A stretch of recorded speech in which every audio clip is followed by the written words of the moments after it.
Hello friends, welcome all of you to the new session of CA Foundation Law, and today in this session we are going to start with the new act of CA Foundation, and the name of the act is the Indian Partnership Act 1932. Friends, as we have seen in the Indian Contract Act, that act we have just completed, that Contract Act has been divided into many parts. हमने उस time पे देखा था कि Indian Contract act जब originally बना था तो उसको बहुत सारे पार्ट में डिवाइड किया था। अब ये इंडियन पार्टनरशिप एक्ट जो है ना वो भी उसी का एक हिस्सा है, ठीक है ना। If I want to revise that तो ये रहा चार्ट उस रिवीजन के लिए। सो कॉन्ट्रैक्ट एक्ट जब ओरिजिनली बना था तो इतनी सारी प्रोविजंस उस कॉन्ट्रैक्ट एक्ट में डाले गए थे। अब कुछ समय बाद जैसे हम लोग आगे बढ़ते गए तब कॉन्ट्रैक्ट एक्ट को क्या किया गया, तोड़ा मोड़ा गया। यानी कि हर एक चीज के लिए कॉन्ट्रैक्ट एक्ट में जितनी भी बातें थी उसके लिए अलग अलग एक्ट बनाया गया, ठीक है ना। जिसमें से पहला जो पार्ट बना वो था general laws of the contract, उसके बाद contract of sale of goods, उसके बाद स्पेशल कॉन्ट्रैक्ट्स और उसके बाद contract relating to the partnership. उसमें से अगर मैं बात करता हूं तो ये general laws of contract and special contracts आज भी कॉन्ट्रैक्ट एक्ट का ही हिस्सा है। लेकिन अगर मैं बात करता हूं इन दो एक्ट्स की, that is a contract of sale of goods और दूसरा कॉन्ट्रैक्ट रिलेटिंग टू पार्टनरशिप, इसके लिए अलग अलग एक्ट बनाए गए हैं, ठीक है। इस चीज के लिए जो contract of sale of goods है उसके लिए बनाया गया सेल ऑफ गुड्स एक्ट 1930, और उसके लिए बनाया गया कॉन्ट्रैक्ट रिलेटिंग टू पार्टनरशिप के लिए बनाया गया पार्टनरशिप एक्ट 1932, जो आज हम लोग सीखने वाले हैं, आज हम लोग चालू करने वाले हैं। और ये जो दो एक्ट है ना, general laws of contract and special contracts, ये अभी भी कॉन्ट्रैक्ट एक्ट का ही हिस्सा है, ये कॉन्ट्रैक्ट एक्ट का ही हिस्सा है। लेकिन ये वाला पार्ट हम हम लोग फाउंडेशन में देखेंगे, जो कि हमने देख लिया है पूरा, यानी कि ये सिलेबस फाउंडेशन में है और ये वाला सिलेबस जो है वो आपको सीए इंटर में सिखाया जाएगा। आप अगर फाउंडेशन पास होते हो तो भगवान की दुआ से हम लोग इंटर में ये बातें सीख लेंगे स्पेशल एक्ट्स में, ठीक है। तो ये वाला पार्ट अपना कवर हो गया है, ठीक है ना, general laws of the contract.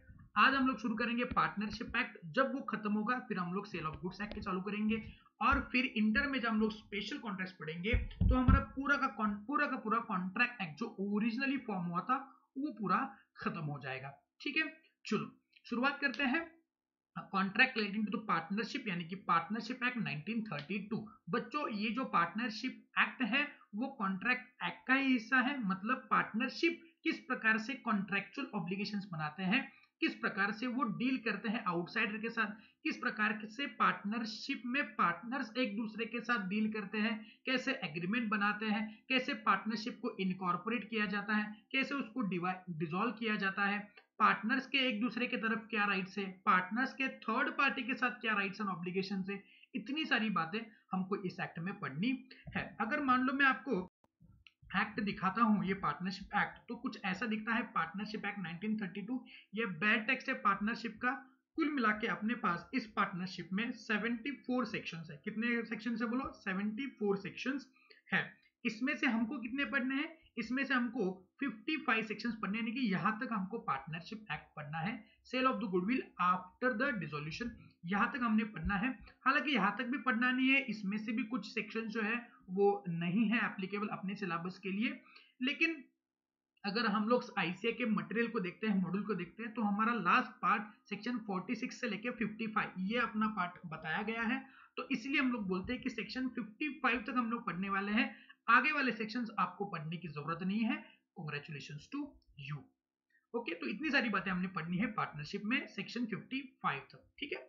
चलो अब इस एक्ट की थोड़ी जानकारी ले लेते हैं, ठीक है ना। नाउ ये एक्ट कौन सा एक्ट है बोलो? Okay, this act is a ninth act of 1932. okay, now what is mean by this ninth act of 1932? मैंने आपको कॉन्ट्रैक्ट एक्ट सिखाने के टाइम पे बताया था कि अगर मान लो किसी एक्ट के नाम के आगे या फिर किसी एक्ट के बजाय या फिर किसी एक्ट के नाम के इंस्टेड ऑफ दैट अगर हम लोग ऐसा लिखते हैं दैट 32 एक्ट ऑफ 1932, ऐसा अगर लिखते हैं तो इसका मतलब क्या होता है? This act has been this act has been passed in 1932 and this act is 32nd act of the 1932। अब ये जो अपना पार्टनरशिप एक्ट है वो कौन सा एक्ट है बोलो? वो 9th एक्ट ऑफ 1932, मतलब 1932 में पास हुआ 9th वाला एक्ट है। इसके पहले भी कुछ एक्ट पास हुए थे, इसके बाद भी कुछ एक्ट पास हुए थे, लेकिन ये जो एक्ट है वो 9th एक्ट ऑफ 1932 है। ओके, तो अपने बुक में आप लिख सकते हैं ये एक्ट कौन सा है, बोलो। ये 9th एक्ट ऑफ 1932 है, ठीक है ना। अगर आपको कॉन्ट्रैक्ट एक्ट देखना है तो कॉन्ट्रैक्ट एक्ट कौन सा वाला एक्ट है, देखो this act is the 9th act of again 1870। ये भी 9th वाला एक्ट है 1970, सॉरी 1872 वाला, ठीक है ना। पार्टनरशिप एक्ट कौन सा एक्ट है, बोलो। ये भी 9th एक्ट है। 9th कोर 11 कोर क्या बोलते हैं उसको कि एक संयोग है कि ये भी एक्ट क्या बोलो 9th एक्ट है, ठीक है। सो ये भी 9th act of 1932। Now, in its application to the state of Maharashtra, received the assent of Governor General on 8th April 1932। यानी कि गवर्नर जनरल का कंसेंट मिला था 8th अप्रैल 1932 को, यानी कि ये एक्ट को कंसेंट मिला था, ये एक्ट बना था 8th अप्रैल 1932 को। तो यहाँ पे और एक लिखते हैं हम लोग, ये एक्ट था 9th एक्ट, और असेंट कब मिला इसको, असेंट मिला on the 8th April 1932। लेकिन ये एक्ट जो है वो लागू कब से हुआ, देखो। Okay, this act has been came into force on first day of October 1932। यानी कि फोर्स में कब आया ये, 1 अक्टूबर 1932। तो लगभग हम लोग मानते हैं अप्रैल मई जून जुलाई अगस्त सितंबर अक्टूबर, यानी कि 7 महीने जब से उसको असेंट मिला था तब से लेके 7 महीने के बाद ये एक्ट क्या हो गया, बोलो, लागू हो गया। अब उसमें से भी सेक्शन नंबर 69 जो है ना, वो कब लागू हुआ, देखो वो लागू हुआ 1 अक्टूबर 1933। सो अगेन 1 अक्टूबर 1933, लगभग एक साल के बाद ये सेक्शन 69। अभी सेक्शन 69 क्या है, सेक्शन 69 डील करता है आपके effects of non registration, effects of non registration. मतलब अगर कोई पार्टनरशिप रजिस्टर नहीं होती है तो क्या होगा, ये वाला प्रोविजन 1 अक्टूबर 1933 के बाद लागू हुआ। बाकी सारे जो सेक्शंस थे वो 1 अक्टूबर 1932 से लागू हो चुके थे, यानी कि उस दिन से वो पूरा का पूरा एक्ट अपनी इंडिया में लागू हो गया था। अब देखो एक्ट का ईयर क्या है, 1932। एक्ट का ईयर क्या है, बोलो 1932। अब ये एक्ट अगर 1932 का है और हमको इंडिपेंडेंस मिला 1947 में, तो ये अगेन एक्ट क्या है, बोलो, अंग्रेजों के जमाने का एक्ट है। तो हमने पहले लेक्चर पे, कॉन्ट्रैक्ट एक्ट के पहले लेक्चर पे क्या समझा था कि किस प्रकार से एक्ट को बनाते हैं इंडिया में। तो अगर इंडिया में कोई एक्ट बनाना है तो वो प्रेसिडेंट के, पार्लियामेंट के दोनों सभा में, लोकसभा राज्यसभा में पारित करके प्रेसिडेंट का असेंट लिया जाता है। लेकिन उस टाइम पे ना पार्लियामेंट थी ना प्रेसिडेंट थे, तो किसने पास किया, तो उस टाइम की जो अथॉरिटी थी जिसने इसको पास किया, वो अथॉरिटी कौन सी थी, बोलो, गवर्नर जनरल। ओके, मतलब वो ब्रिटिश गवर्नमेंट के जो गवर्नर जनरल हुआ करते थे इंडिया में, उन्होंने क्या किया, इसको पास किया। तो असेंट मिला किसका, बोलो, governor general, governor general. Okay, तो ये बातें मैं आपको क्यों बता रहा हूँ, क्योंकि ये बातें पता होना जरूरी है नॉलेज पॉइंट ऑफ व्यू, कि जो एक्ट हम लोग पढ़ने वाले हैं वो कैसे कैसे अपनी इंडिया में आया था, या फिर क्या उसका एक पार्लियामेंट्री हिस्ट्री है अपनी इंडिया में, वो समझेंगे तो फिर हमको उस एक्ट को पढ़ने की और इच्छा होती है या फिर और इंटरेस्ट बढ़ता है, ठीक है ना। तो ये कुछ जानकारी थी, एग्जाम में ये आएगा नहीं, लेकिन हमको पढ़ना जरूरी है। हम किसी भी एक्ट को पढ़ने से पहले ये बातें पढ़ेंगे ताकि हमको वो आदत लग जाए कि लॉ कैसे पढ़ते हैं, ठीक है। ओके, तो इतनी सारी बातें एक काम कर सकते हैं, आप अपनी नोटबुक में कॉपी पेस्ट कर सकते हैं। चलो, सो कॉपी डाउन, हेडिंग डालना मस्त चकाचक, Indian Partnership act 1932। Come on,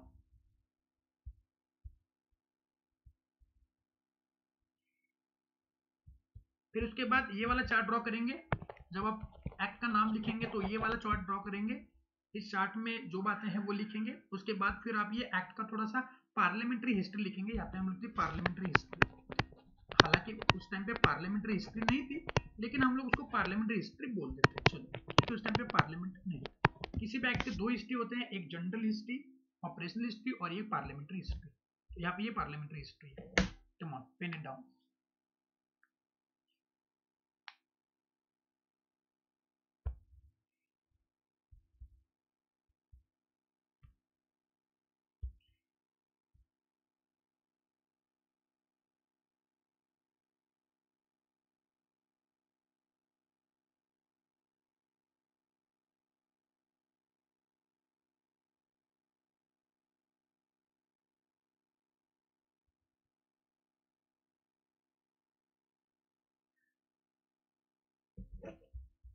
जल्दी जल्दी लिखना, मतलब अपना टाइम वेस्ट ना हो।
चलो लिख के हो गया है, तो हम लोग लिखेंगे पार्लियामेंट्री हिस्ट्री और इतनी सारी बातें लिखेंगे।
ओके चलो, अगर लिख के हो गया है तो आगे बढ़ेंगे, नहीं लिखा है तो पॉज करना वीडियो को और लिखना, ठीक है।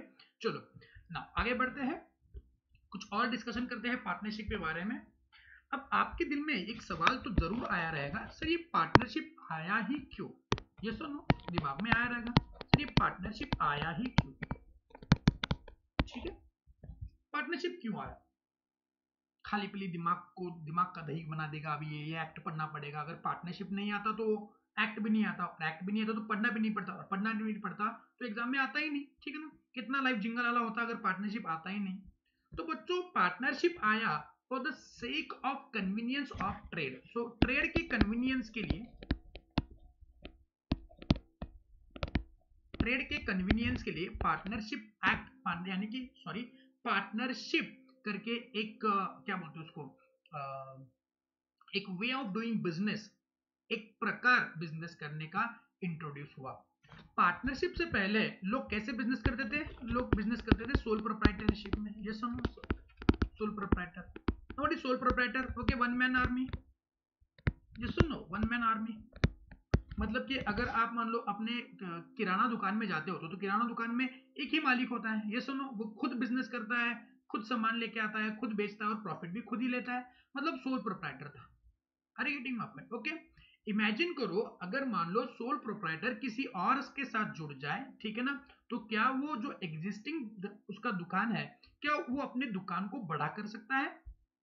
जी हाँ कर सकता है। ये सुनो, मतलब वो अपने दुकान का डिपार्टमेंटल स्टोर कर सकता है। क्यों? बिकॉज एक से ज्यादा लोग आने से क्या हो गया बोलो, एक से ज्यादा लोग आने से क्या हो गया बोलो, उसके पास कैपिटल इंक्रीज हुआ। ये सुनो, उसके पास क्या इंक्रीज हुआ बोलो? कैपिटल इंक्रीज हुआ, यानी कि पैसे बढ़ गए, उसके पास मैन पावर बढ़ गया, उसके पास एक्सपर्टीज बढ़ गया। ये सुनो, मतलब कि हो सकता है वो मार्केटिंग में अच्छा हो सकता है वो सेलिंग में अच्छा हो सकता है वो मैनेजमेंट में, कोई मैनेजमेंट में अच्छा है। तो सब लोग मिलके क्या करेंगे? एक बिजनेस करेंगे। जो एक का दिमाग काम करता था, अब उसी जगह पे दो या दो से ज्यादा लोगों का दिमाग लग रहा है, तो बताएंगे बिजनेस का ग्रोथ होएगा नहीं होएगा? तो this all will result in increase, और I can say growth of business.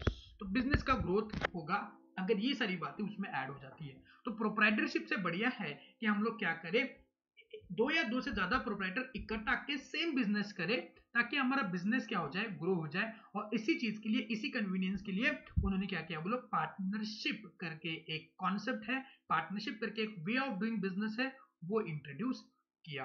Are you getting my point? समझे? तो इसलिए पार्टनरशिप आई, और पार्टनरशिप में बिजनेस लोग कर रहे हैं तो पार्टनरशिप के रिलेटेड रूल्स एंड रेगुलेशन बनने जरूरी है। पार्टनरशिप धंधा कैसे करे, किस हिसाब से पार्टनरशिप अपने बिजनेस करे, इंडिया में पार्टनरशिप किस प्रकार से बने, हो सकता है पार्टनरशिप में कुछ वायलेशंस हो जाए, या फिर पार्टनरशिप में बिजनेस कैसे करना है उसके रूल्स की जरूरत महसूस हो, तो इसीलिए उन्होंने कॉन्ट्रैक्ट एक्ट में ही पार्टनरशिप के रूल्स एंड रेगुलेशंस डाले। लेकिन 1932 आते आते पार्टनरशिप को जो नेचर ऑफ बिजनेस था वो बहुत बढ़ गया, तो इसीलिए उसके रिलेटेड एक अलग एक्ट लाना जरूरी महसूस हुआ। इसलिए एक अलग एक्ट लाया गया जिसमें डीप में डिस्कशन हुआ पार्टनरशिप के रूल्स एंड रेगुलेशंस के बारे में, जो अपने पूरे इंडिया में क्या हुआ, बोलो, लागू करा गया। Are you getting my point? तो ये था कुछ पार्टनरशिप, व्हाई पार्टनरशिप, पार्टनरशिप क्यों आया, इसके रिलेटेड डिस्कशन। आगे बढ़ते हैं अपने एक्ट के पास, ठीक है। तो पहला जो यूनिट है अपना पार्टनरशिप एक्ट का, ठीक है ना, वो है अपना general nature of the partnership. तो फिर अगर मान लो हमको देखना है कि क्या क्या बातें पढ़नी है हमने पार्टनरशिप में, तो देखो ये अपनी नोट्स की कॉपी है, तो इतनी सारी बातें हमने पढ़नी है पार्टनरशिप में। let me go to the page now, if I go to the index directly, तो ये देखो इतनी सारी बातें पढ़ने हमने पार्टनरशिप एक्ट 1932 में, ठीक है ना। अपने पास 3 यूनिट है। पहला यूनिट हमको बताएगा जनरल नेचर ऑफ पार्टनरशिप, यानी कि पार्टनरशिप होती कैसी है, what is the nature of partnership, partners का मतलब क्या है, पार्टनरशिप का मतलब क्या है, किस प्रकार से वो पार्टनरशिप में आएंगे, वगैरह वगैरह, ये जनरल नेचर, उसके कैरेक्टरिस्टिक्स क्या है, वगैरह वगैरह। उसके बाद यूनिट नंबर 2 में हम लोग रिलेशंस ऑफ द पार्टनर्स, यानी कि दो पार्टनर एक दूसरे के बीच में किस प्रकार का रिलेशनशिप एग्जिस्ट करता है उन दोनों के बीच में, वो बातें यूनिट नंबर 2 में सिखाई जाएगी। और यूनिट नंबर 3 में हम लोग उसके रजिस्ट्रेशन और उसके डिसोल्यूशन के बारे में बात करेंगे। तो अपने पास 3 यूनिट है, 3 यूनिट में हमारे सेक्शन 55 तक कवर हो जाएंगे।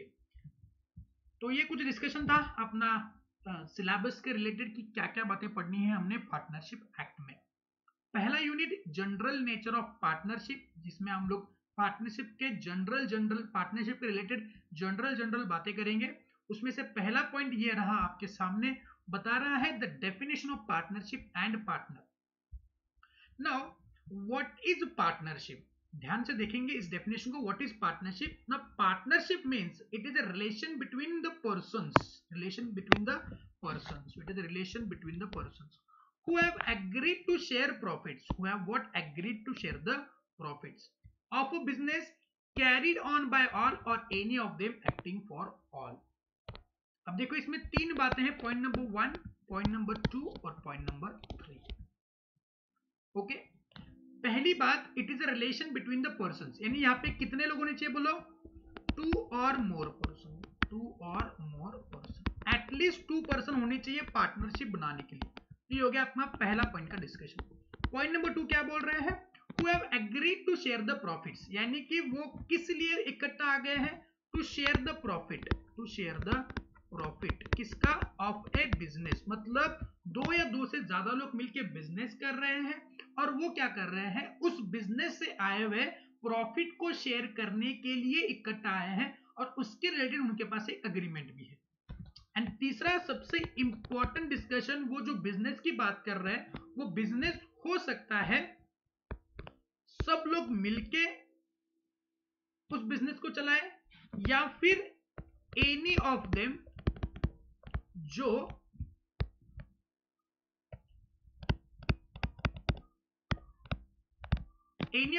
जो बाकी सब लोगों के बिहाफ पे काम करें। तो ये 3 क्रक्स पॉइंट है to get the meaning of the partnership. तो what is partnership, it is a relation between the persons, it is a relation between the persons who have agreed to share the profits. मतलब ये एक relationship है, जो relationship बताता है कि उन्होंने एग्रीमेंट बनाया है टू शेयर द प्रॉफिट्स, किसका, बिजनेस का, जो बिजनेस एक ने या फिर सबने मिल के क्या किया है, कैरी ऑन किया हुआ है। Are you getting my point? समझ रहे हो? सो वापस एक बार पार्टनरशिप के मीनिंग को हम लोग देखते हैं. That partnership is the relation between the persons who have agreed to share the profits of the business carried on by all or any of them acting for all. Getting my point? Okay. आगे बढ़ते हैं. Next one, the person who have entered into partnership with another is individually called as a partners. यानी कि मान लो कि A, B और C, ठीक है ना, तीनों ने क्या किया? पार्टनरशिप में एंटर किया. तो तीनों को इंडिविजुअली हम लोग क्या बोलेंगे? Partners. So these are the partners of the partnership firm. और कलेक्टिवली, इनको कलेक्टिवली हम लोग बोलेंगे पार्टनरशिप फर्म.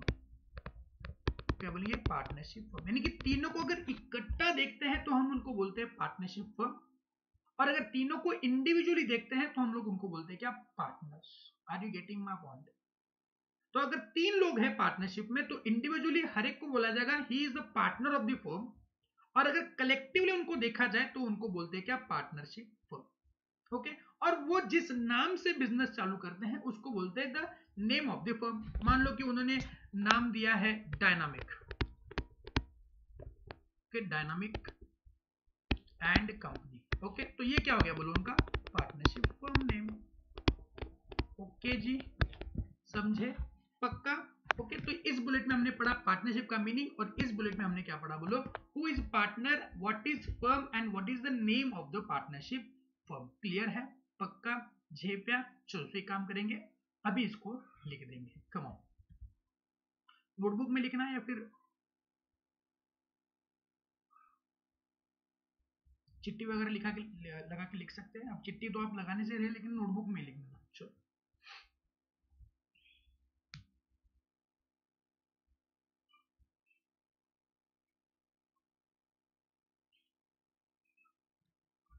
हेडिंग डालेंगे definition of partner, firm and firm name. तो उसमें से पहले पार्टनरशिप फर्म, उसके लिए आप ये 3 पॉइंट लिखेंगे. ठीक है, पार्टनरशिप के लिए 3 पॉइंट लिखेंगे. उसके बाद इस डायग्राम को निकालेंगे. ABC ये पार्टनर, इनकी ये फर्म, और उनका नाम डायनामिक कंपनी फर्म नेम. इतना ही लिखेंगे. बाकी आप रेफर कर सकते हैं इस नोट्स को.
ओके, चलो. नेक्स्ट पॉइंट है अपना एलिमेंट्स ऑफ पार्टनरशिप. अब पार्टनरशिप में होता क्या क्या है, ठीक है ना, हर एक चीज को हम लोग डिटेल में डिस्कस करने वाले हैं, लेकिन अभी उसका पहले ओवरव्यू ले लेते हैं. So what are the elements of partnership? The first one, partnership is an association of 2 or more person. यानी कि ये 2 या 2 से ज्यादा लोगों का एसोसिएशन है. डिटेल में हमने बाद में पढ़ेंगे, पहले ये समझ लो कि पढ़ना क्या है अगले कुछ समय में. दूसरा, partnership must be result of an agreement. यानी कि 2 या 2 से लोग होने चाहिए, ज्यादा लोग होने चाहिए. उसके बाद उनके बीच में क्या होना चाहिए? बोलो, एग्रीमेंट होना चाहिए. उसके बाद there must be some business, okay, which has been carried on by partnership firm. पहले 2 या 2 से ज्यादा लोग, उसके बाद उनके बीच में एग्रीमेंट, फिर वो उसमें क्या होना चाहिए? बोलो, एग्रीमेंट में बिजनेस कैरी ऑन करने का टर्म होना चाहिए. यानी कि कुछ बिजनेस होना चाहिए जिसको वो काम, जिस बिजनेस को वो कैरी ऑन कर रहे हैं. उसके बाद उनका मोटिव क्या होगा? बोलो, to share the profits. To share the profits. And last one, that business can be carried on by all or any of them acting for. Business can be carried on by all, सब ने मिलके, या फिर any of them acting for all. बड़ी simple सी बातें हैं, शांत दिमाग से समझेंगे तो ये बातें दिमाग में घुस जाएंगी। ठीक है, चलो फर्स्ट वन ये हम लोग देखेंगे। Partnership is an association of two or more persons की बात कर रहे हैं। किसकी बात कर रहे हैं? पर्संस की बात कर रहे हैं। Now many people get confused between person and individual. Person and individual, what do by person and what do by individual? आप बोलेंगे सर सेम ही तो है, डिफरेंस किधर है? लेकिन बेटा लोग, पर्सन एंड इंडिविजुअल में बहुत बड़ा अंतर होता है। इंडिविजुअल अगर लिखा है लॉ के एंगल में, अगर इंडिविजुअल का मतलब देखा जाए तो हम लोग बात कर रहे हैं, हम लोग रेफर कर रहे हैं नेचुरल पर्सन, यानी कि आप और मैं। ओके, इसको बोलते हैं natural person. Are you getting my point? और अगर पर्सन की बात कर रहे हैं, पर्सन की बात कर रहे हैं, तो पर्सन मतलब which is recognised by law as a separate person, as a separate person that includes natural person as well as artificial person, as well as what? Artificial person, as well as artificial person. Are you getting my point?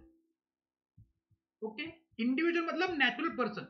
Person और individual को layman terms में यानी कि normal terms में एक ही गिना जाता है, लेकिन लॉ के नजर में पर्सन और इंडिविजुअल दोनों अलग अलग बातें होती है। इंडिविजुअल यानी कि नेचुरल पर्सन, और पर्सन जो होता है वो लॉ के नजरिए में जो सेपरेट एंटिटी रखता है, सेपरेट पर्सन करके उसका एक रिकॉग्निशन होता है लॉ के नजर में। और इस पर्सन में दो लोग इंक्लूड होते हैं, नेचुरल पर्सन भी इंक्लूड होते हैं और आर्टिफिशियल पर्सन भी इंक्लूड होते हैं।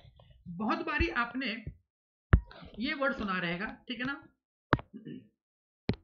Association of persons and body of individuals. ये सुनो, एओपी बीओआई, माइट भी अपने ओसी ऑर्गेनाइजेशन ऑफ कॉमर्स वगैरह 12th में अगर आप सीखे हो तो ये वर्ड्स आपने सीखे रहेंगे, association of person and body of individuals. तो इसमें कुछ फर्क होना चाहिए, नहीं होना चाहिए? अगर है डिफरेंस, इसीलिए तो उन्होंने लिखा है ना, association of person and body of individuals. तो इस एसोसिएशन ऑफ पर्सन में कौन से लोग आते हैं? इसमें नेचुरल पर्सन भी आते हैं प्लस आर्टिफिशियल पर्सन भी आते हैं, और बॉडी ऑफ इंडिविजुअल में ओनली क्या आते हैं? बोलो नेचुरल पर्सन। ओनली क्या आते हैं? बोलो natural person. Are you getting my point?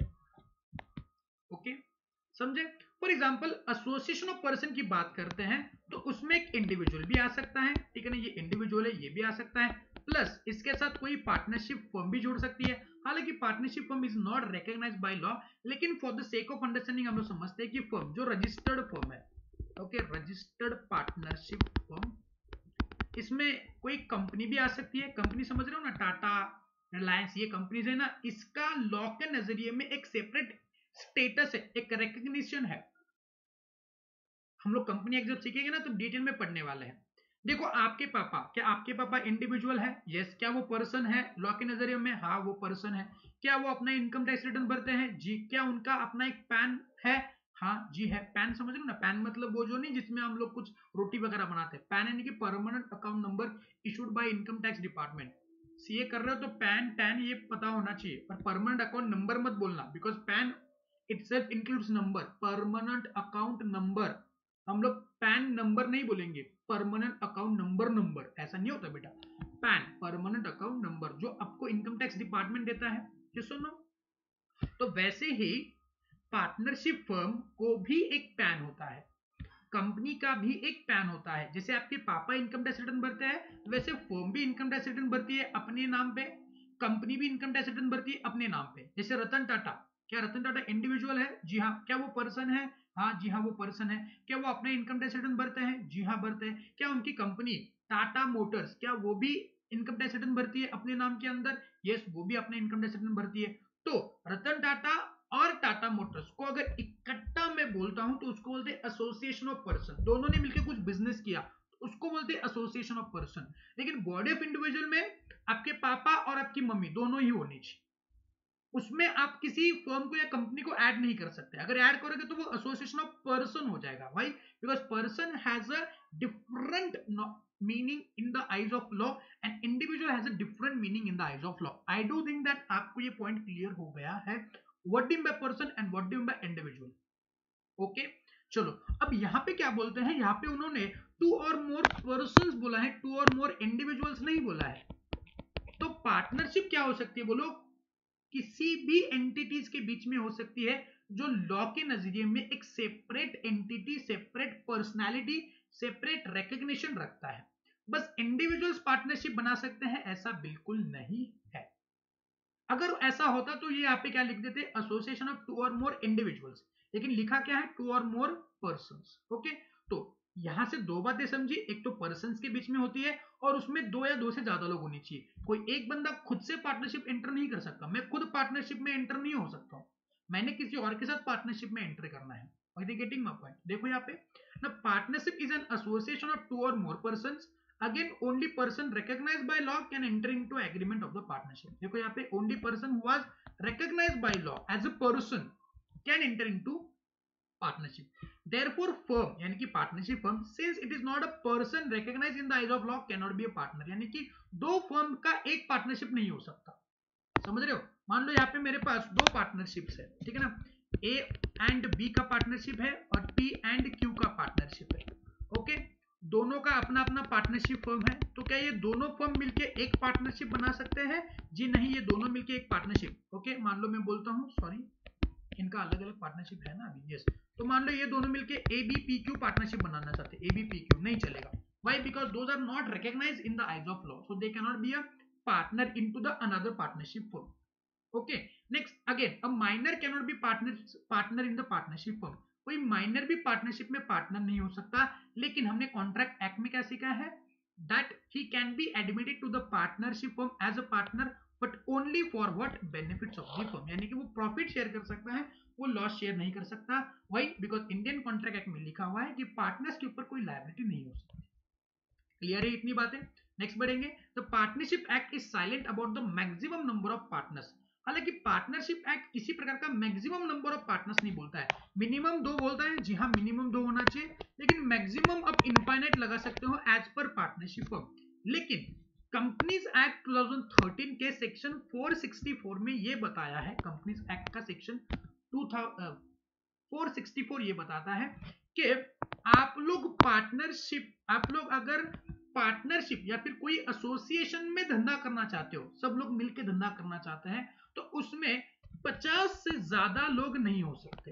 यानी कि अप टू 50, यानी कि मैं, आपके मम्मी पापा, मेरे मम्मी पापा, सब लोगों के मम्मी पापा मिलकर अगर कोई बिजनेस करना चाहते हैं तो सबका एसोसिएशन 50 से ज्यादा नहीं होना चाहिए।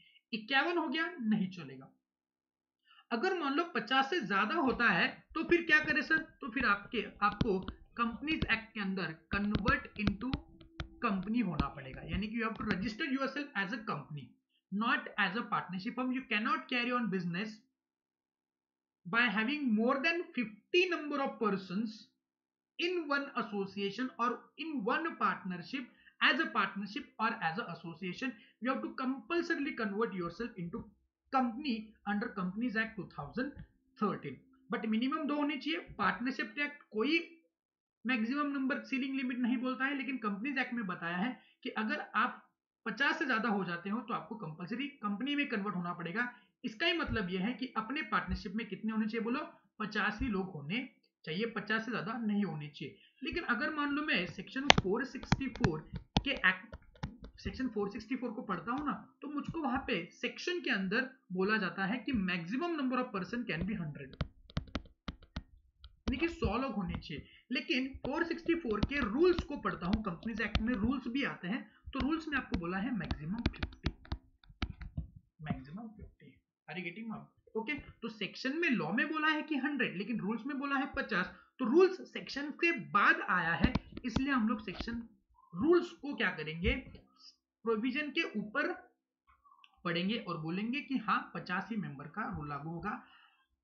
आप लोगों ने अब तक इंटरप्रिटेशन ऑफ स्टैट्यूट नहीं पढ़ा है, जो इंटर में आपको सिखाया जाएगा। उसमें यह बताया है कि जो बाद में आता है ना, later will prevail over earlier.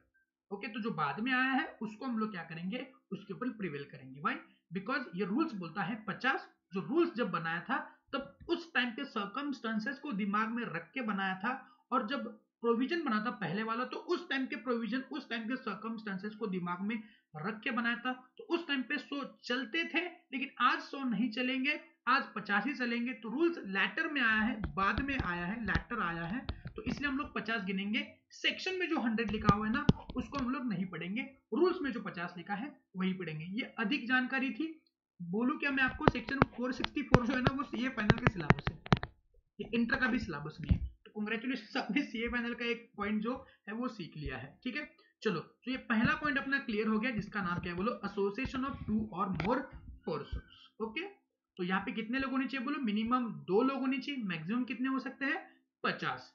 क्या पार्टनरशिप फर्म किसी फर्म में पार्टनरशिप हो सकती है, नहीं। क्या माइनर पार्टनर हो सकता है, नहीं, बट वो हो सकता है, उसके लिए कंसेंट ऑफ ऑल पार्टनर्स होनी चाहिए, और वो बस बेनिफिट्स के लिए पार्टनरशिप में एज अ पार्टनर ऐड होगा। ये तो हो गया अपना पहला एलिमेंट ऑफ द पार्टनरशिप। दूसरा है एग्रीमेंट। ठीक है, अब 2 लोग अगर इकट्ठा आते हैं तो उनके बीच में एग्रीमेंट होना बहुत जरूरी है। हमने इंडियन कॉन्ट्रैक्ट एक्ट में एग्रीमेंट का मतलब समझा था। ओके, तो 2 या 2 से ज्यादा लोग अगर पार्टनरशिप बनाना चाहते हैं तो उनके बीच में क्या होना चाहिए बोलो, उनके बीच में कंपल्सरली क्या होना चाहिए बोलो, एग्रीमेंट होना चाहिए। वो एग्रीमेंट एक्सप्रेस हो या इंप्लाइड हो उससे फर्क नहीं पड़ता है।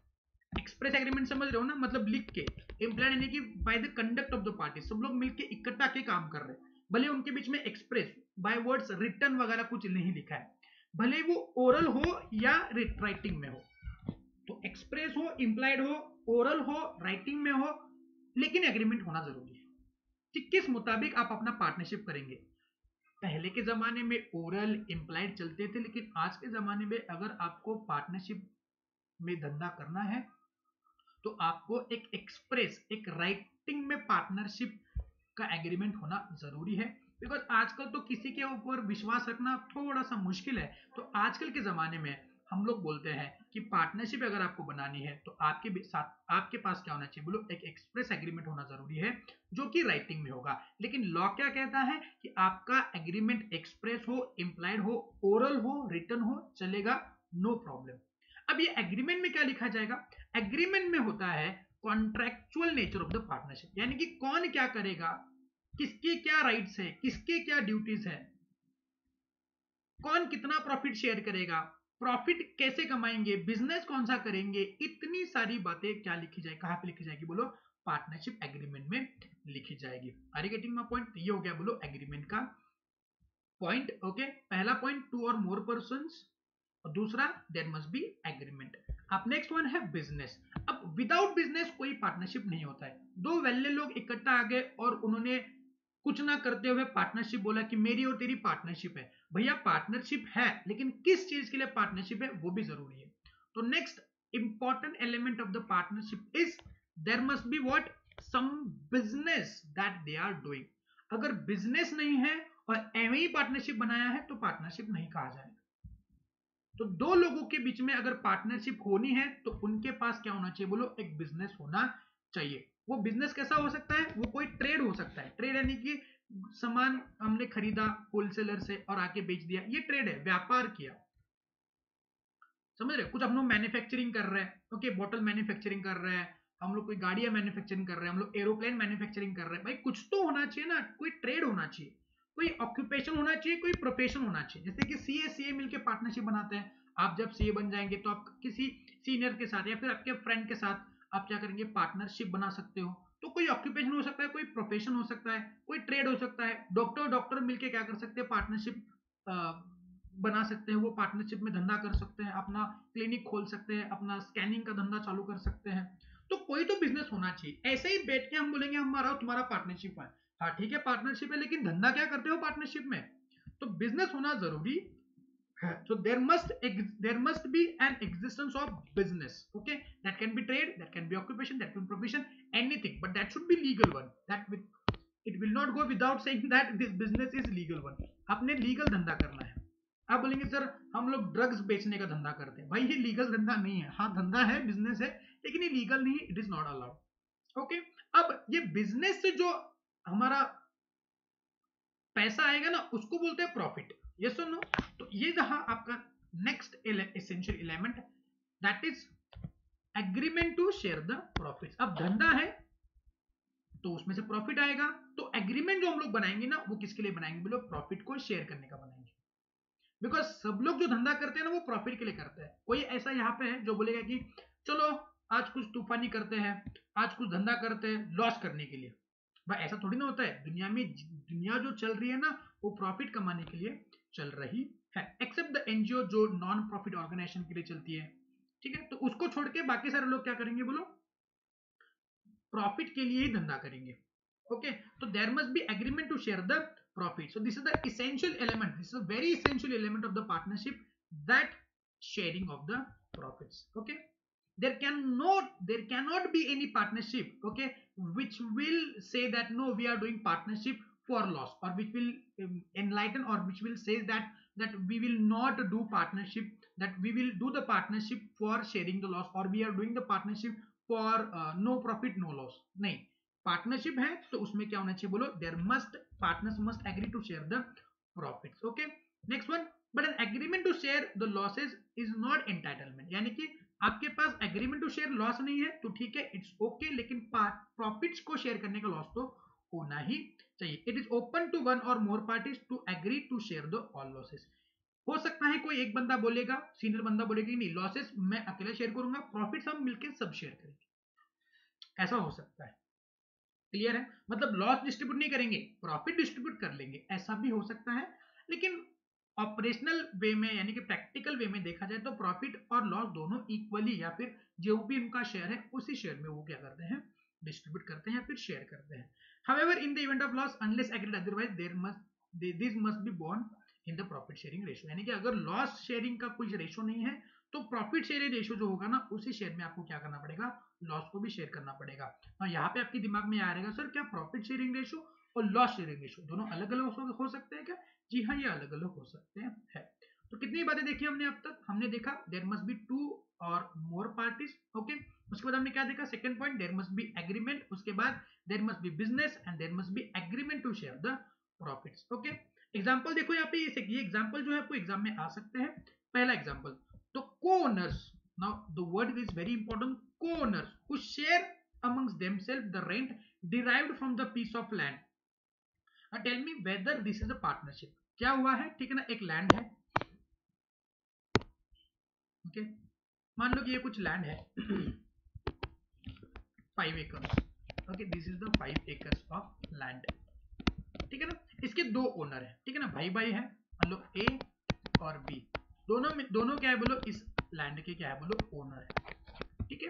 अब जो लैंड है, ठीक है ना, उन्होंने क्या किया है, सी को भाड़े पे दिया है, ओके, सी ऑन रेंट, और ये रेंट आता है कुछ, मान लो महीने का कुछ 1 लाख रुपए का रेंट आता है, 1 लाख पर मंथ, 1 लाख पर month. Now tell me whether A and B are partners or A and B are in partnership to share this rent, because A का 50% हिस्सा है तो A 50,000 शेयर करता है और B क्या करता है, 50,000 शेयर करता है। Are you getting my point? So every month 50,000 A को, 50,000 B को जाता है। Now tell me whether A and B are in the partnership. Come on, fast. Tell me whether A and B are in partnership. Whether A and B are in partnership or A and B are partners of each other. The answer is big no. A and B are not the partners. A and B are co-owners. And co-ownership and partnership is a different term. Co-ownership and partnership is a different term. यहाँ पे वो बस क्या कर रहे हैं, को-ओनरशिप में उनका जो प्रॉपर्टी है उसका क्या कर रहे हैं, वो प्रॉफिट या फिर उसका जो रेंट आ रहा है उसको शेयर कर रहे हैं, को-ओनरशिप का प्रॉफिट शेयर कर रहा है। वो किसी पार्टनरशिप में नहीं है, उनके बीच में ऐसा किसी प्रकार का एग्रीमेंट नहीं है that we are in a partnership to share the profits out of the land. Are you getting my point? तो को-ओनरशिप और पार्टनरशिप डिफरेंट है। तो co-owners who share amongst themselves the rent derived from the piece of land are not partners because there does not exist any business. वहां पे कोई business नहीं है, वो बस क्या कर रहे हैं, लैंड का जो भी रेंट आ रहा है ना उसको अपने पास ले रहे हैं। Number 2, no charitable institution or club may be floated into partnership joint stock company may however be floated into for non economic purpose. मतलब नो चैरिटेबल इंस्टीट्यूशन यानी कि एनजीओ, ठीक है ना, अपने पास ये हो सकता है ना, बीइंग ह्यूमन वगैरह, ये सुनो बीइंग ह्यूमन समझ रहे हो ना, बीइंग ह्यूमन जो अपना सल्लू भाई का है, तो वो पार्टनरशिप में नहीं आ सकती, वो अलग धंधा करेगी। भाई बिकॉज पार्टनरशिप में प्रॉफिट शेयर करने का इसेंशियल एलिमेंट है और एनजीओ प्रॉफिट नहीं कमाती है।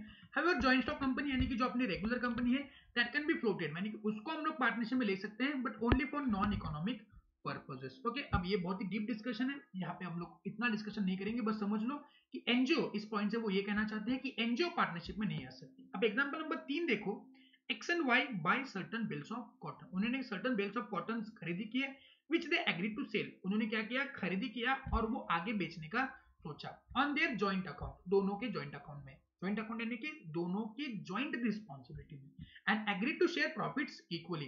Now tell me whether X and Y are in partnership, the answer is again yes, so they are in a partnership. Why? Because दो या दो से ज्यादा लोग हैं, उन्होंने कुछ धंधा किया है, उनके बीच में एग्रीमेंट है टू शेयर द प्रॉफिट्स और वो अपना प्रॉफिट भी शेयर कर रहे हैं, यस और नो। तो वो बिजनेस है, एग्रीमेंट है, प्रॉफिट शेयर कर रहे हैं, दो या दो से ज्यादा लोग हैं, तो भाई 100% यहाँ पे लग रहा है कि उनके बीच में क्या है, बोलो पार्टनरशिप है।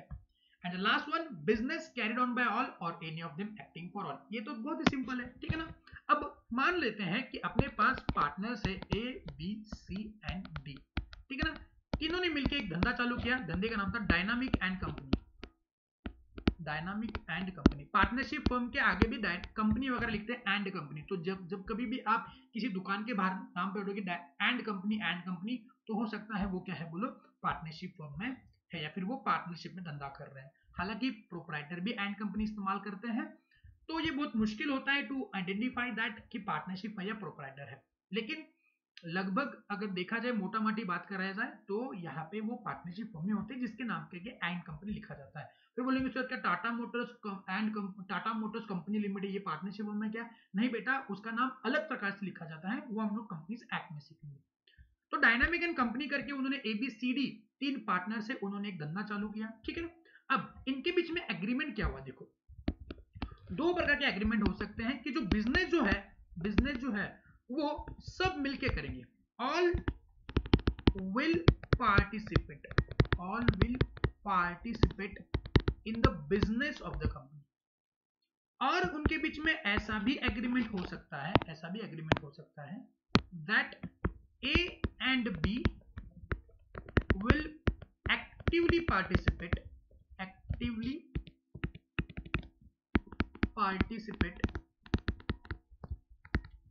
in the business of the firm,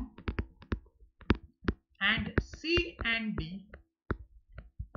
will be sleeping partner, मतलब सी और डी एक्टिवली पार्टिसिपेट नहीं करेंगे, दो उनको शेयर ऑफ प्रॉफिट मिल जाएगा और ए और बी एक्टिवली पार्टिसिपेट करेंगे। तो यहाँ पे क्या लिखा है, देखो business can be carried on by all, carried on by all or any of them acting for all. तो ए बी, क्या ए बी सी डी के लिए काम कर रहे हैं, so any of them acting for or getting of it, समझे, पक्का क्लियर है। देखो यहाँ पे the business carried on by all or any of them acting for all, the business must be carried on by all or any of the partner or by any one or more of the partners acting for all. This is the cardinal principle of the partnership law. In other words, there should be a binding contract of mutual agency between the partners. अब agency क्या होती है वो हम लोग आगे पढ़ेंगे। An act of the one partner in the course of business of the firm is in fact an act of the all partners. Each partner carried on a business in the principal as well as the agent for all other partners. अब इस चीज को, agency को अभी मैं समझाऊंगा ना तो वो आगे भी आने वाला है, तो अभी आप ढंग से समझो, आगे मैं बोलूंगा कि मैंने सिखा दिया है। He is an agent in so far as he can bind the other partners. His acts and he is a principal to the extent that he is bound by the acts of the other partners. It may be noted that the true test of partnership is a mutual agency. Okay, it is a mutual agency. Now, what do you mean by this mutual agency? इसको थोड़ा समझ लो। Mutual agency, आप mutual agency से पहले हम लोग समझते हैं एजेंसी का मतलब क्या है। एजेंसी का मतलब क्या होता है जी? एजेंसी का मतलब होता है एक प्रिंसिपल होता है, ठीक है ना, प्रिंसिपल जो क्या करता है, किसी एक एजेंट को अपॉइंट करता है for doing act on his behalf. Okay, for example P मान लो ट्रेडमैन है, बिजनेसमैन। ओके, उसने क्या किया, एक एजेंट को अपॉइंट किया, ओके, मिस्टर ए, जो क्या करेगा, गुड्स सेल करेगा in USA on behalf of this businessman. तो उस बिजनेसमैन के बिहाफ पे एजेंट जाके यूएसए में गुड सेल करेगा, बिकॉज बिजनेसमैन हर जगह पे जा नहीं सकता है, तो उसको बोलते हैं क्या हम लोग, एजेंसी। तो बताएंगे ये एजेंट अगर यूएसए में जाके ट्रम्प तात्या के साथ कॉन्ट्रैक्ट एंटर करता है for selling, contract of sale enter करता है, तो बताएंगे कॉन्ट्रैक्ट किसके किसके बीच में होता है? कॉन्ट्रैक्ट एजेंट और ट्रम्प के बीच में होता है जो थर्ड पार्टी है, लेकिन एक्चुअल कॉन्ट्रैक्ट जो एंटर होता है वो किसके बीच में होता है? बोलो, एक्चुअल कॉन्ट्रैक्ट एंटर होता है businessman and Trump Tatya. Yes और नो? मतलब Trump Tatya will pay money to agent and agent will pay to the businessman and businessman is liable to sell the goods to Trump Tatya. Yes और no? Now agent what will get? Agent will get some sort of commission for doing such activity. Now same principle यहाँ पे क्या बोला है कि agent has a right or agent has a power to bind his principal towards third party.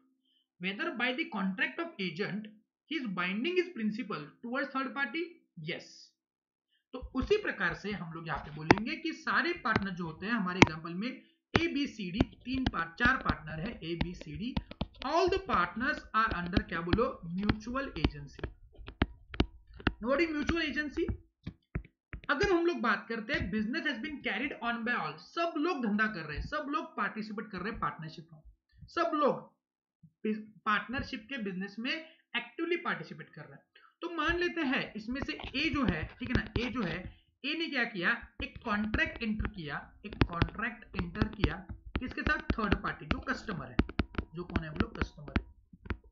तो ए जो भी काम करेगा, हाँ, उसने क्या करना है, पार्टनरशिप डीड में, एग्रीमेंट में जो बातें लिखी है ना, उसी के रिलेटेड कॉन्ट्रैक्ट एंटर करना है, और ए ने वैसा किया भी।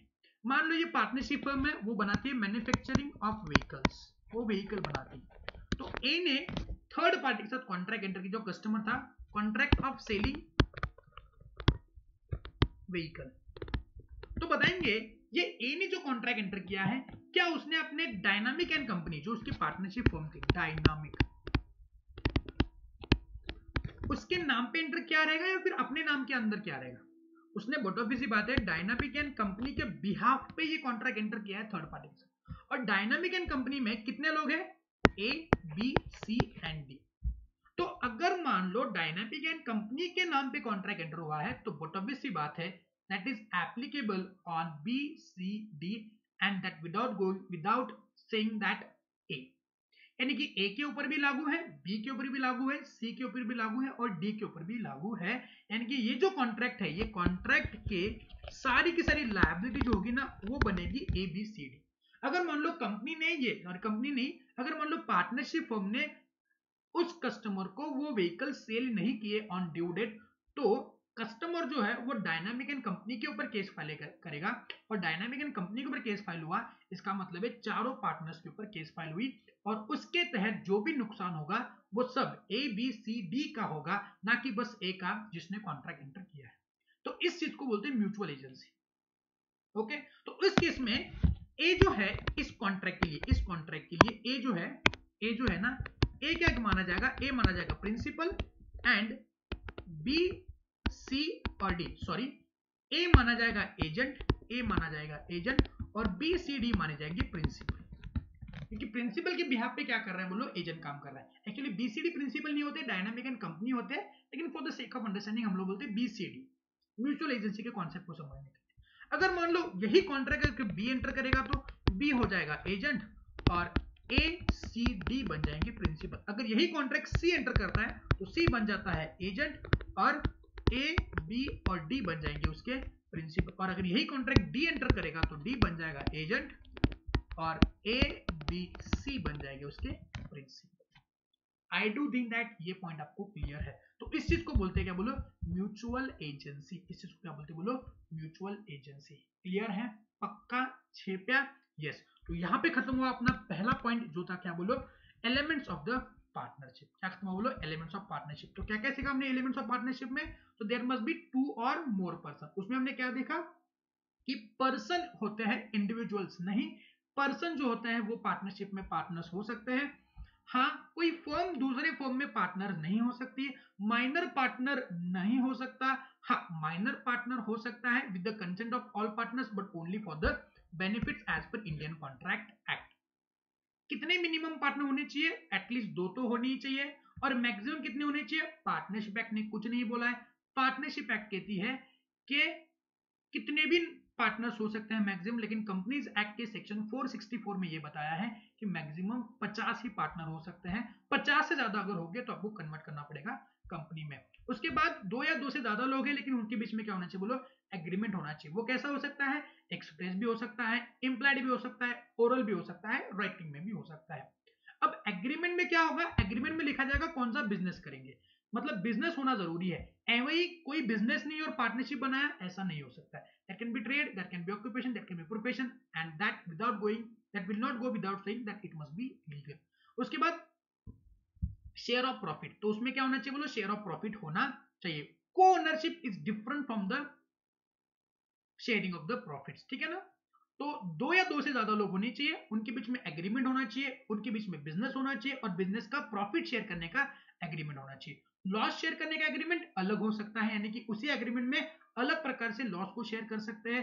हालांकि अगर लॉस शेयर करने का कुछ और टर्म नहीं है तो प्रॉफिट शेयरिंग रेशियो के मुताबिक ही हमको लॉस भी शेयर करना पड़ेगा। इसमें एक पॉइंट इंपॉर्टेंट है, वो याद रखना है कि को ownership is different from the partnership, जो हम लोग डिस्टिंक्शन में भी देखने वाले हैं। And last one, business has to be carried on by all or any of them acting for all. Clear है, पक्का, यानी कि एक या एक से ज्यादा लोग क्या कर सकते हैं, बिजनेस को चला सकते हैं, या फिर सारे लोग मिलकर बिजनेस को चला सकते हैं। क्लियर है। ये केडी कामर्जन कंपनी जो है, ओके, उसको होमवर्क मार्क करना, आप इसको होमवर्क करके पढ़ लेंगे। क्लियर है, पक्का, any doubt about it, okay, you want right all this things, okay. तो एक काम करेंगे, हेडिंग डालेंगे, हेडिंग क्या डालेंगे, एलिमेंट्स ऑफ पार्टनरशिप, ओके, इस प्रकार से एलिमेंट्स ऑफ पार्टनरशिप,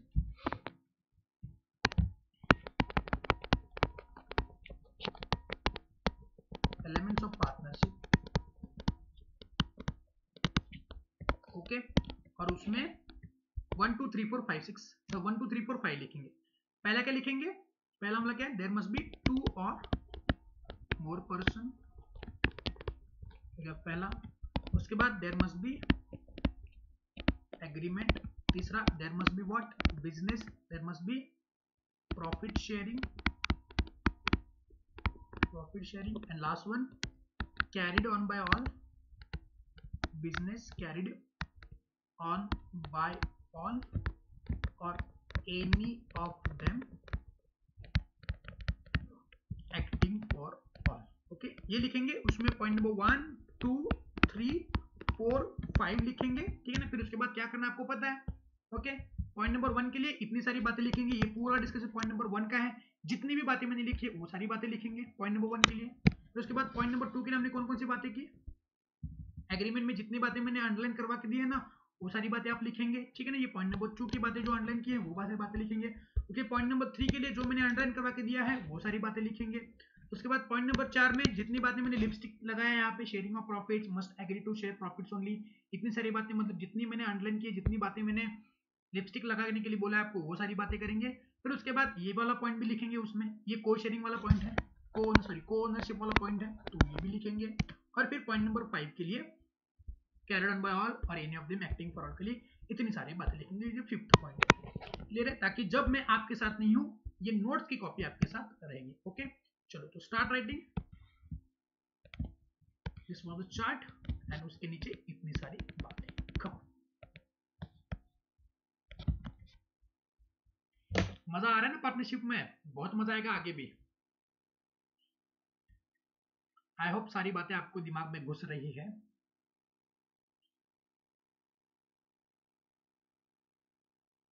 जैसे आगे आगे बढ़ेगा और मजेदार बातें आएगी, तो टेंशन लेने की जरूरत नहीं है, बहुत मजा आएगा।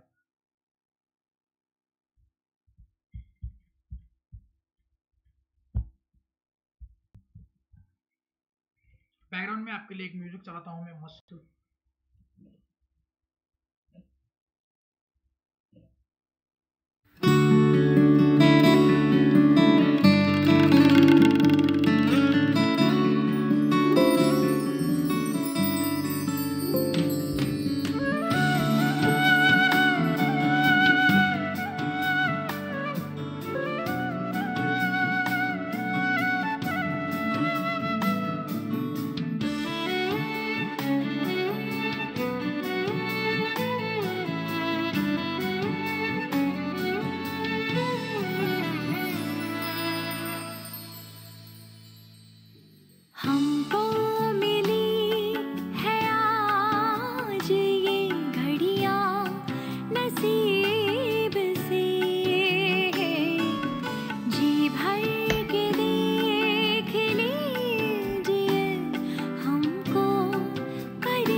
ये हो गया है लिख के, तो आगे बढ़ते हैं। पॉइंट नंबर 1 ये लिखेंगे।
ये हो गया है, तो पॉइंट नंबर 2 लिखेंगे। पॉइंट नंबर 2, पॉइंट नंबर 1 में ये बातें भी लिखनी है, ठीक है ना।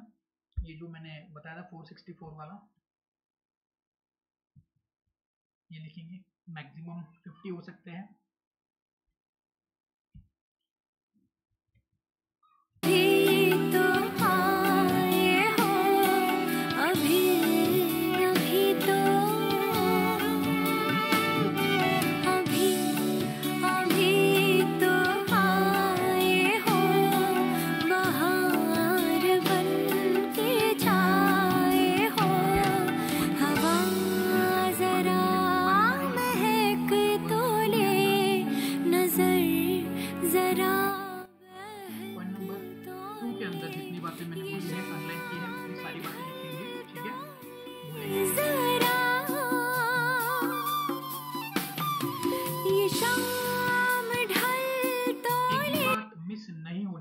इसके अंदर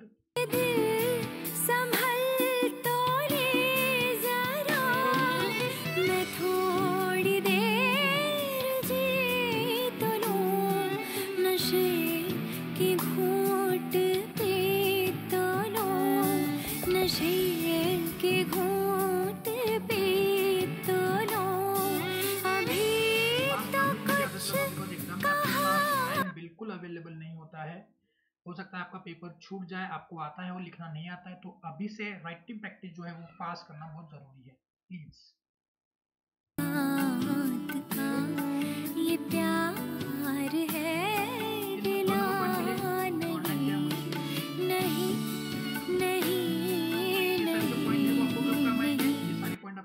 आएंगे जब आप एग्जाम के पहले दिन रिवाइज करोगे। ओके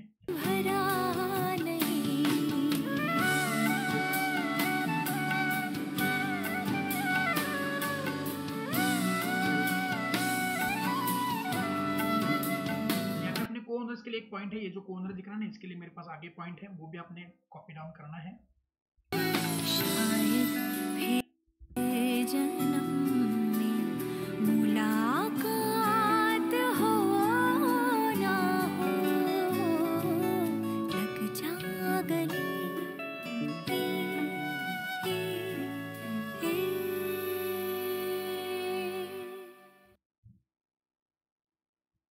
हालांकि मैं भी ये गाना गा सकता हूँ, ठीक है ना, आपके लिए, मुझको लिरिक्स नहीं आते इसके।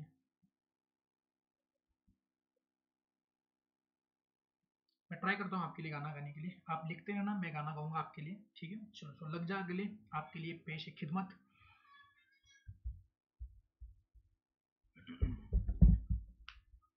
हमको मिली है आज ये घड़ियां नसीब से,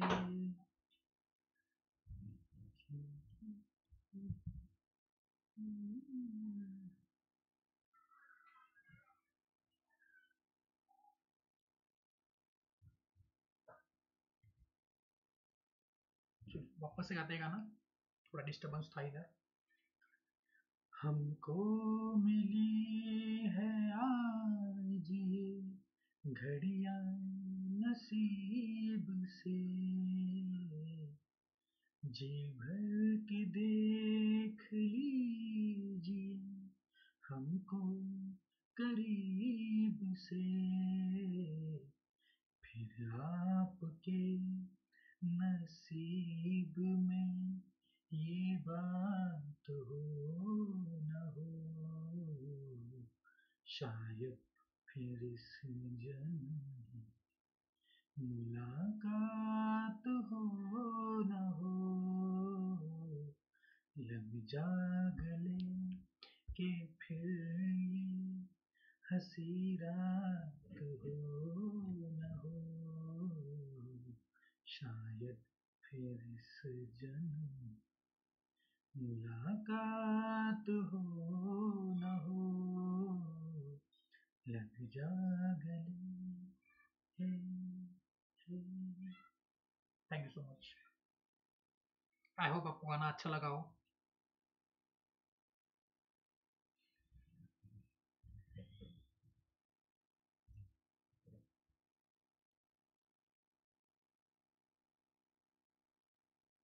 तो लिख के हो गया है तो ठीक है, नहीं तो पॉज करना वीडियो को और लिखना आगे।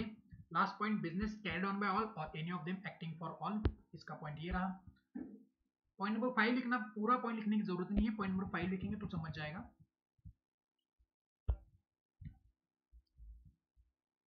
ये चार्ट लिखना उसके नीचे।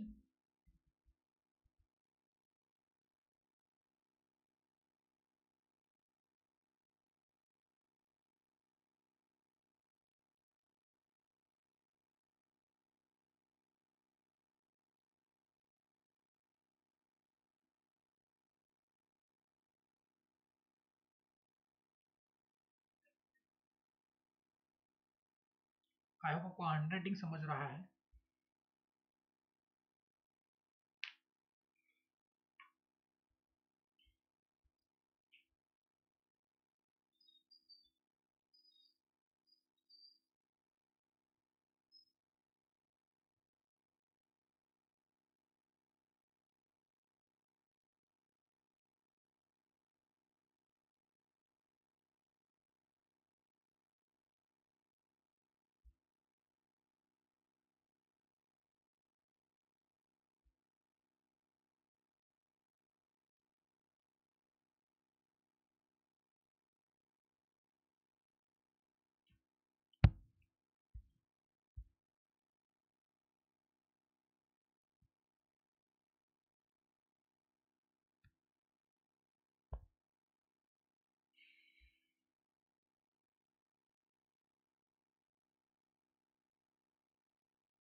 चलो अगर ये हो गया तो ठीक है, नहीं हो गया तो प्लीज उसको पॉज करना वीडियो को और लिख देना। जो भी बातें अपनी लिखी नहीं है प्लीज उसको जाके पॉज करना उस टाइम पे और लिखना, ठीक है। चलो आगे बढ़ते हैं। Next point, the true test of the partnership. अब ये सारी बातें हमने सीख ली है, इसलिए मैं इसको वापस से झट से रिवाइज करवा रहा हूँ। True test of the partnership, पहला देयर वाज एन एग्रीमेंट, मतलब there must be what agreement. तो हम लोग पार्टनरशिप को कैसे टेस्ट करें कि पार्टनरशिप है या नहीं है। दो बंदे ए एंड बी मिलके कोई धंधा कर रहे, कोई बिजनेस कर रहे हैं, तो इनके बीच में पार्टनरशिप है या नहीं है। So whether there exist a partnership between A and B, वो कैसे टेस्ट करें, तो वो टेस्ट यहाँ पे लिखी है। एग्जाम में ये बहुत बार आया है, तो what is the true test of partnership और what is the test of partnership. तीन ही बातें लिखेंगे इसमें, पहला एग्रीमेंट, दूसरा शेयर ऑफ प्रॉफिट्स और तीसरा carried on by all or any of them acting for all. तीन ही बातें लिखेंगे जो बातें हमने डिस्कस्ड है। तो क्या लिखेंगे, there must be agreement, there must be share of profits, the agreement must be to share the profits and the business must be carried on by all or any of them acting for all. Are you getting my point? समझे पक्का।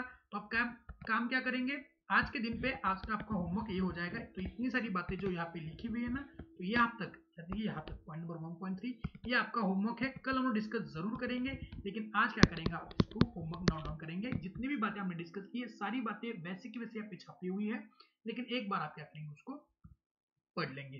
Clear है पक्का। So this is it with today's lecture. मिलते हैं अगले lecture पे with the more interesting topics on the Indian Partnership Act. तब तक bye bye, study well, will meet tomorrow in the today's tomorrow's lecture. Okay, so bye bye, have a nice day.